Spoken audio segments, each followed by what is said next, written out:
Today we're celebrating winter and ice and cold and also heat.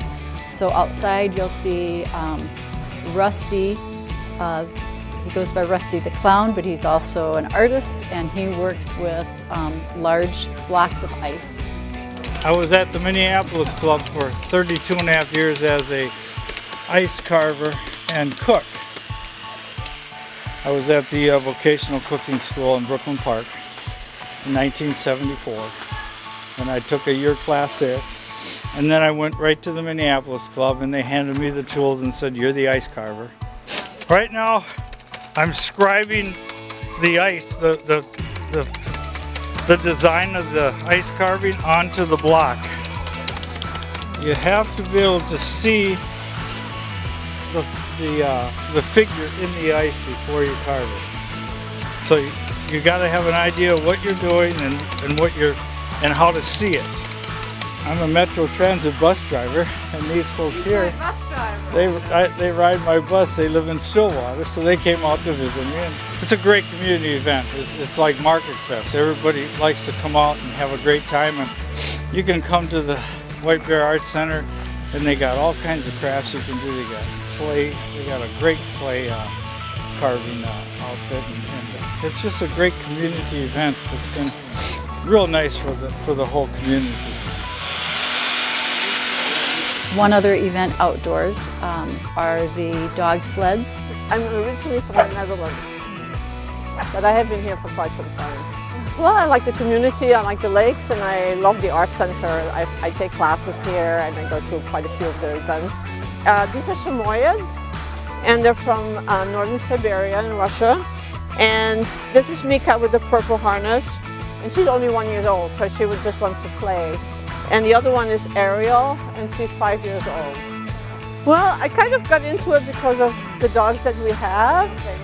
And so, you know, maybe in the mid-90s, we got two new Samoyeds, and then I belonged to the Samoyed Club, and they did a lot of sledding at that time.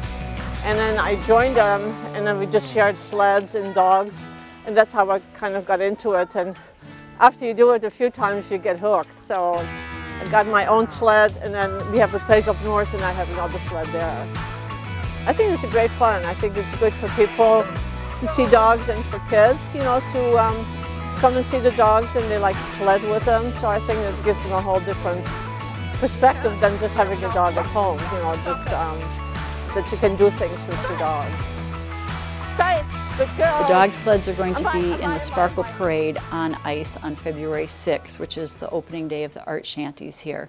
So this day is really about getting the community aware of the art shanties coming, getting ourselves prepared for opening day at the art shanties. So one of the other activities along with the dog sleds is to prepare your own sleds for the Sparkle Parade. This is the Primp Your Sled workshop. So primp your sled, so it means you're supposed to come in with a sled and then decorate the heck out of it. The art shanties are going to be taking place all the weekends in February out here on the lake. And so the sleds, you bring them along to the shanties, you can ride one around.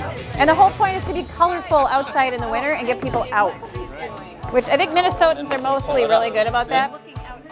Make a three-headed dragon. So I have some more sleds and stuff, and I have a really cool one. Planning.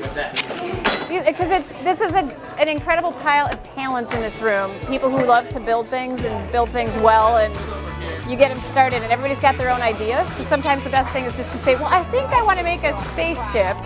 And then you see what happens. So suddenly you got a spaceship. So this was the three-headed dragon idea. So it's turning into a three-headed dragon before your very eyes. The winter, you spend so much time inside looking out. It's just so nice to get out.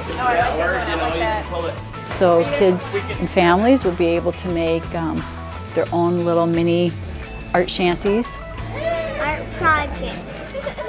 In honor of the art shanties that they're making out on the lake, we are making our own mini art shanties here today. Just use your creativity to make it big.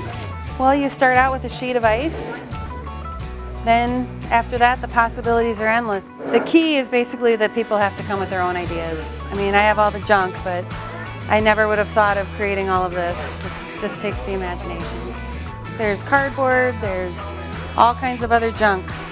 Feathers, string, cotton balls, stuffing, everything you could need. Working on a pig.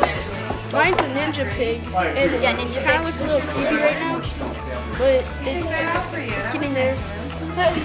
It's just a lot of fun. How's it going over here? And then we'll have hands-on clay playing and experimenting with clay in the clay studio. It's not, do you have a new ball of clay, Jennifer?